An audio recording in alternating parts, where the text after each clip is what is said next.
You are the music supervisor on both Fargo and Legion, two shows by Noah Hawley on FX. Let's talk a little bit about Fargo first because it's airing right now. Each season of Fargo is different from the last, and this one is very different. So talk a bit about how this season, in terms of your work, differentiated from the other two.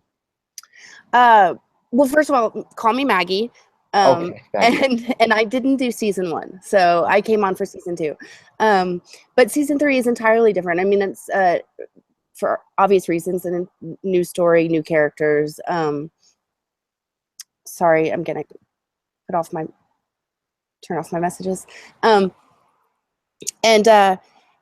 We're creating an entirely new world. I mean, there's a few times that we're going to be nodding back to season 2, and we've done it already in episode 3 and I think episode 7. I don't even know if that's aired yet, though. I think 7 is the one that just aired this week. So it's not 7 that we do. It was 6. It was 6 where we started with Mac Davis, Hard to Be Humble.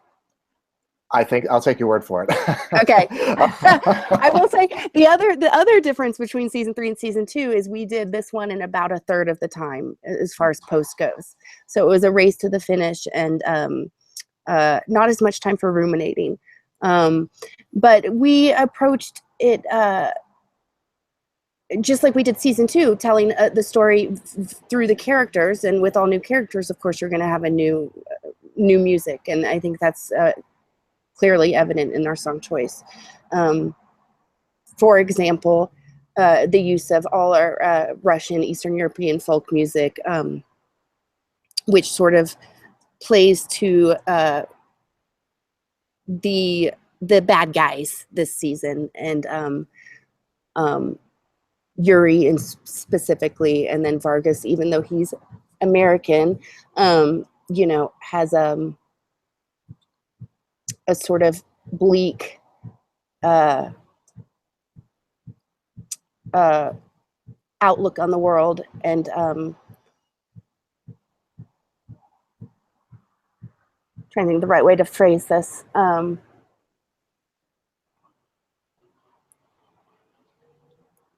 You know what? Let's go on to the next question.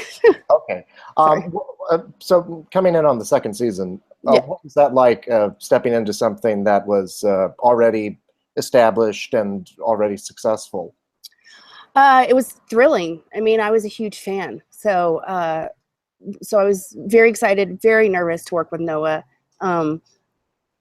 but also very excited. And it was something that I knew was in my wheelhouse, set in 79. So it was decade 70s, which is a decade I was very familiar with and loved the music from.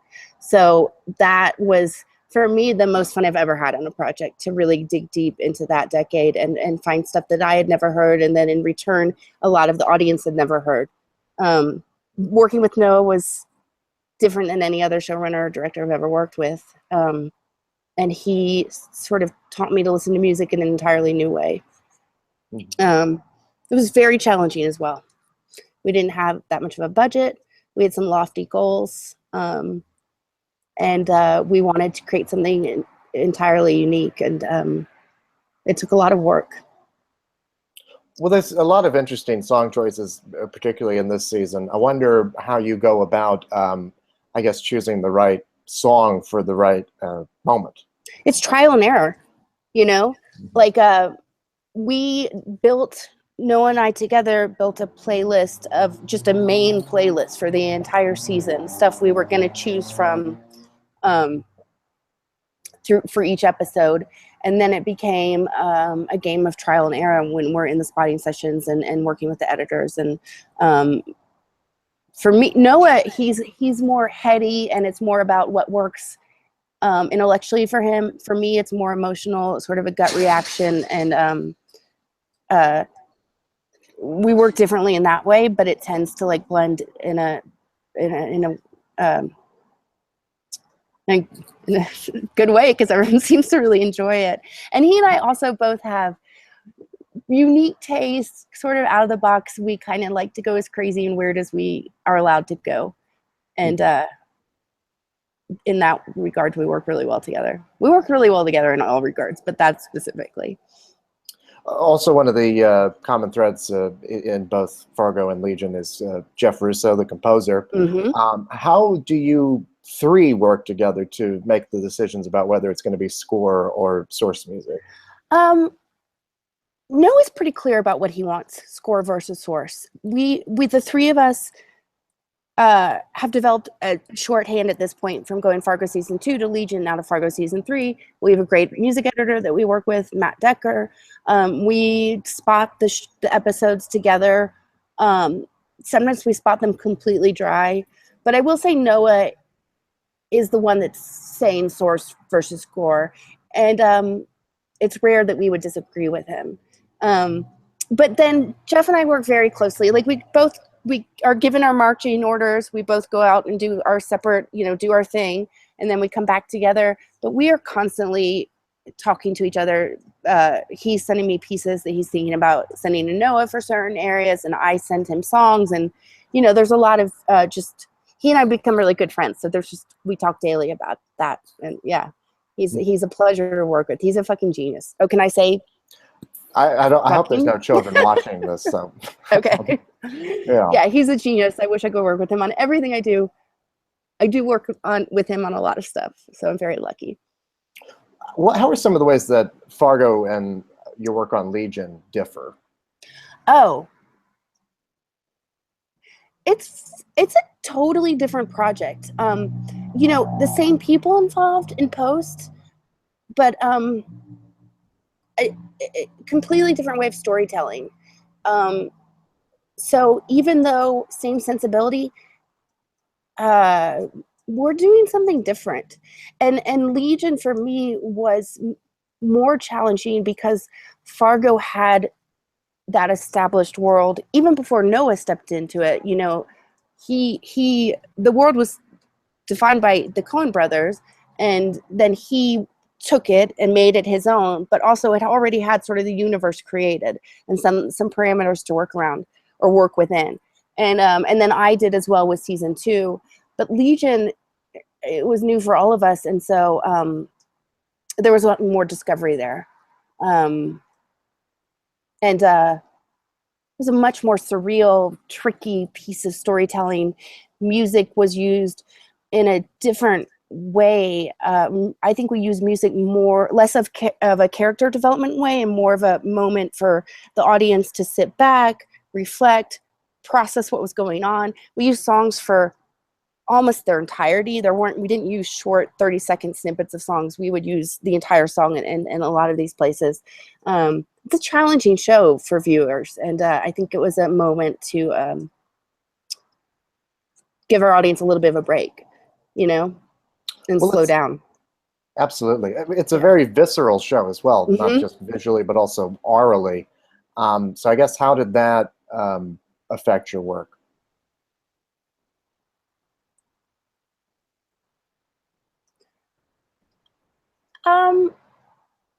God, I haven't been asked that question or thought about that. How would that have affected my work, or did it? There was more counterpoint, I think, in choosing some of the songs. I don't know if I can answer that. I haven't. Yeah, I don't know if it did. Honestly, it doesn't have to. Yeah, I don't think it did. One thing that I think struck me about it, watching it, is that you're very much inside this character's head, and he's kind of, shall we say, unreliable in a sense. Whether or not he's schizophrenic or he's got these powers. So, placing the audience inside the character's head, how did you go about doing that musically? Well, Pink Floyd is a perfect example of that. As Noah has said many times, it's sort of the soundtrack for mental instability or craziness. I listened to a lot of Syd Barrett, and I tried to get some Syd original stuff, solo stuff in there, but it didn't work. But Pink Floyd, Noah took Jeff and I out to dinner probably about a month before we started really diving into Legion, to tell us that it had, that he was going to do it, and they wanted us to do it. And which was exciting. And then at the end of dinner, he told us both, like, Dark Side of the Moon, that's the music I want you to listen to for inspiration. And it shows a lot in Jeff's choices for how he scored this season. And for me, I went home and listened that night. I listened to the entire album from start to finish, which is rare to do nowadays, and I hadn't heard it in a long time. And it sort of started my journey. I spent a lot of time listening to music that, it's interesting because I said just before that the character development wasn't as big in Legion, but I'm going to backtrack on that because we did listen to so much music to try to give insight into what was going on in David's head. Not to tell people what was going on or to illustrate, but just to color the experience. And so, but I think, a lot of what I listened to didn't actually get into the show, and really Pink Floyd in the last episode epitomizes that sort of, I'm trying to think of other stuff, like, God, it's been such a whirlwind the past 8 months going from we had Legion to Fargo season 3, and so I'm trying to remember what songs we actually put in there. It's okay. I just watched all of them, and okay. So remind me. No. I mean, I was just saying it's a whirlwind for me as well. Yeah. One thing I wanted to ask you is, I mean, you've worked in both films and television, yeah. and I mean these.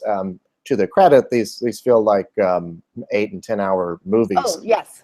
So I wonder, I mean, how structuring the narrative arc of these 8 to 10 episodes, does that affect your work at all? Just like a through line?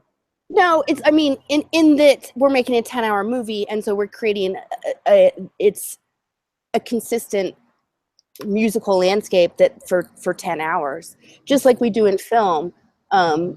And it's the same thing. I'm sure what it does with the writers and for Jeff is just more time to develop this world, this sound that we're creating, and in that way it affects it just by giving me more options and more more of the audience's time.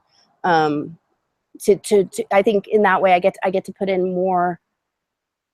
In movies, for any movie, from 10 to 20 spots in a film, there's 1,000 spots that I wanted. You're listening to so much music, so I get to include more and give more information with the 10-hour films. But that's definitely how Noah and I look at it. It's a 10-hour film. So, speaking of movies that you worked on, I wanted to ask you about Moonlight, which I don't know if people realize you were the music supervisor on that. Just won Best Picture. So congratulations again. Thank you. You're welcome. I never get tired of saying that.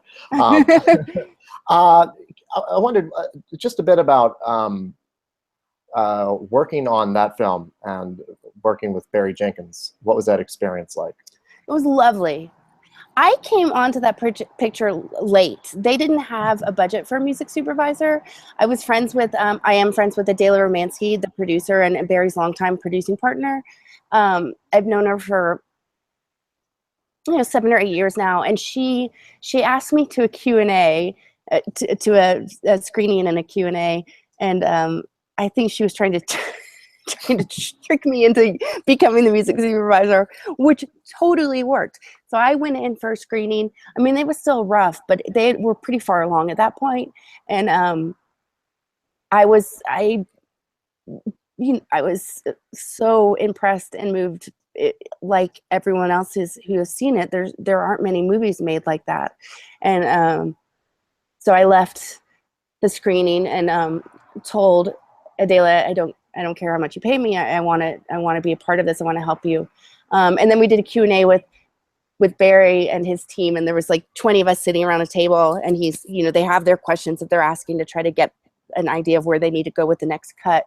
And I think Barry and I hit it off in that moment. I'm not afraid to speak my mind and be critical. I think sometimes when people get into a Q&A, they want to just praise. But there were some scenes that I definitely had problems with, and I let him know. And I think that's how he and I connected. And then I think they kept saying that they quoted me in the editing room often because there's something about the end that I was like, I forget what it was. I'm gonna misquote myself, but it was something like, "That's the smile at the end of it." But yeah, we just were sort of both bonded over the passion behind that project. Like I felt so much ownership right after I saw it. Like this is so special, and please let me be part of this special project. I feel entirely honored that I got to work with him. It was challenging. They did not have a lot of money. They were not paying me very much money, and there was a lot of hip hop, and hip hop is extremely challenging to clear. But we were working some A24 and Plan B were great to work with, and they opened up the budget when they realized that what they needed to, to get the sound that we wanted. Like Hello Stranger, I spent months trying to beat that because it was so expensive, and we couldn't. And I kept pushing for that to stay in there, and finally they agreed to that, and I'm glad they did. You bring that up, and I think that's such a perfect example of something we were talking about, of finding the exact right song for a moment and making it, not being able to think about that song or that moment without it. Yeah, that's what I love about my job is by putting picture to song, you're creating an entirely new experience for someone who perhaps knew that song. But there are certain songs to me that will never be separated from the picture that I saw them to. And I think that's sort of a special thing. And for me, it's rare because there's so much aspects to music supervision that people don't know, but that one moment where you put a song to picture and it has that movie magic, it's a really special feeling. I will say I did not pick Hello Stranger. Hello Stranger I think was in the script. So I tried to create movie magic with other songs, and I was at least good enough with my job to say, look, I'm not doing it. You guys already had it, so we need that. But that song there is it's perfect. It gives you goosebumps, even when you think about it. So. Absolutely. Well, Maggie, thank you so much, and congratulations on your work. Really appreciate the time. No, thanks for having me. I appreciate it. Of course. Bye. Talk to you soon.